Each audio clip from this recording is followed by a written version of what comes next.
രഞ്ജിത്ത് മന്നിപ്പാടിയും അർജുൻ ഹേമയും ചേർന്നാണ് എം.വി. ബാലകൃഷ്ണനുമായി സംസാരിച്ചത്. കാസർകോട്ടെ LDF സ്ഥാനാർത്ഥിയുടെ പ്രതീക്ഷകൾ നമ്മൾ കേട്ടു. നമ്മൾ ഇനി പോകുന്നത് തൃശ്ശൂരിലേക്കാണ്. തൃശ്ശൂരിൽ ഒരു സർപ്രൈസ് നീക്കം നടത്തിയിരിക്കുകയാണ് NDS സ്ഥാനാർത്ഥിയും നടനുമായ സുരേഷ് ഗോപി. കെ കരുണാകരന്റെ ഭാര്യ സഹോദരിയുടെ വീട്ടിലാണ് ഇപ്പോൾ സുരേഷ് ഗോപി സന്ദർശനം നടത്തിക്കൊണ്ടിരിക്കുന്നത്. അവിടെ ബ്രേക്ക്ഫാസ്റ്റ് കഴിച്ചതിന് ശേഷം മാധ്യമങ്ങളെ കാണുമെന്നും കേൾക്കുന്നുണ്ട്. ജെയ്സൺ ചാമോളപ്പിൽ നമുക്കൊപ്പമുണ്ട്. ജെയ്സൺ ചാമോളപ്പിൽ, ഇതൊരു സർപ്രൈസ് നീക്കമാണോ? പത്മജ വേണുഗോപാൽ വന്നതിന് ശേഷമുള്ള ഒരു നീക്കമായതുകൊണ്ട് തന്നെ ആ രീതിയിൽ വന്ന ഒരു നീക്കമാണോ? എന്താണ് നമുക്കിതേക്കുറിച്ച് ഇപ്പോൾ അറിയാൻ കഴിയുന്നത്?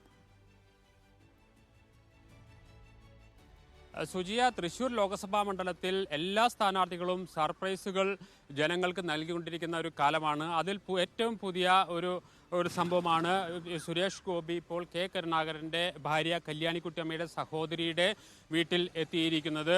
പത്മജ വേണുഗോപാൽ പാർട്ടിയിൽ ചേർന്നതിന് ശേഷമാണ് ഇത്തരം ഒരു നീക്കം സജീവമായത്. മാത്രവുമല്ല, കെ മുരളീധരൻ്റെ പേരിലുള്ള മുരളി മന്ദിരത്തിൻ്റെ ചുവരുകളിൽ മുഴുവൻ എത്രയും പെട്ടെന്ന് തന്നെ അവർ ചുവരെഴുത്ത് തുടങ്ങി. ഇപ്പോൾ നമുക്ക് ദൃശ്യങ്ങളിൽ നിന്ന് കാണാം, ചുവരെഴുത്ത് തുടങ്ങി, വ്യാപകമായ രീതിയിൽ പോസ്റ്ററുകൾ പതിച്ചു. ഇതിനുള്ള കാരണം ഇനി BJPയുടെ പോസ്റ്ററോ അതുപോലെ ചുവരെഴുത്തോടെ വരാതിരിക്കാൻ വേണ്ടിയുള്ള മുൻകരുതൽ കോൺഗ്രസ് നേരത്തെ തന്നെ എടുത്തു എന്നതാണ്. പക്ഷേ കെ മുരളീധരൻ്റെ ഏറ്റവും സുരേഷ് ഗോപിയുടെ സജീവ സാന്നിധ്യം ഉറപ്പിക്കുന്ന രീതിയിലേക്കാണ് ഇപ്പോൾ തൃശ്ശൂരിലെ മുരളി മന്ദിരവും അതിന് സമീപത്തുള്ള കരുണാകരൻ്റെ ഏറ്റവും അടുത്ത ബന്ധുവിൻ്റെ വീടുമൊക്കെ പോകുന്ന നമുക്ക് ദൃശ്യങ്ങളിൽ നിന്ന് കാണാം. ഈ വീടിനകത്താണ് ഇപ്പോൾ സുരേഷ് ഗോപി പ്രഭാത ഭക്ഷണത്തിനായി എത്തിച്ചേർന്നിരിക്കുന്നത്.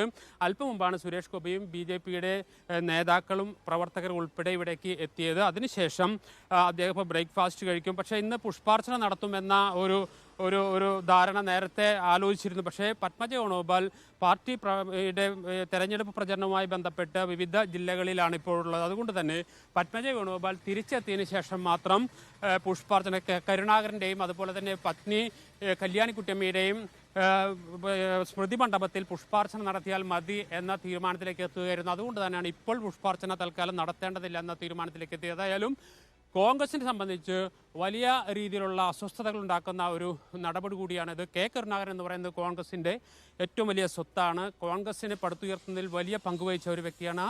ആ കരുണാകരൻ്റെ അടിത്തറയിലാണ് ഇപ്പോൾ സുരേഷ് ഗോപിയും BJPയും പ്രവർത്തകരും എത്തുന്നത്. അവരുടെ സജീവ സാന്നിധ്യം ഉറപ്പിക്കുന്നത് എന്ന ഏറ്റവും രാഷ്ട്രീയമായി വലിയ വിചിത്രമായ ഒരു കാഴ്ചകളിലേക്ക് തൃശ്ശൂർ ലോക്സഭാ മണ്ഡലത്തിൽ തിരഞ്ഞെടുപ്പിൻ്റെ ഭാഗമായി എത്തിച്ചേരുന്നത് എന്നതാണ് ഏറ്റവും വിചിത്രമായ കാര്യം. വരും ദിവസങ്ങളിലും ഇത്തരത്തിലുള്ള ഒരുപാട് സർപ്രൈസുകൾ BJP കരുതി വെച്ചിട്ടുണ്ട് എന്ന് വേണം നമുക്ക് ഇതിൽ ഊഹിക്കാൻ. ഇപ്പോൾ സുരേഷ് ഗോപി എത്തിച്ചേർന്നിരിക്കുന്നത് കെ കരുണാകരൻ്റെ പത്നി കല്യാണിക്കുട്ടിയമ്മയുടെ സഹോദരിയുടെ വീട്ടിലാണ്. എന്നാൽ അടുത്ത ദിവസം തന്നെ മുരളി മന്ദിരത്തിലെത്തി കെ കരുണാകരൻ്റെ സ്മൃതി മണ്ഡപത്തിൽ പുഷ്പാർച്ചന നടത്തും. പത്മജ വേണുഗോപാൽ സ്ഥലത്തെത്തിയതിനു ശേഷം മാത്രമേ അത് ചെയ്യേണ്ടതുള്ളൂ എന്ന സുരേഷ് ഗോപിയുടെയും പാർട്ടിയുടെ നിർദ്ദേശത്തുടർന്നാണ് പെട്ടെന്ന് തന്നെ അത് മാറ്റിയത്.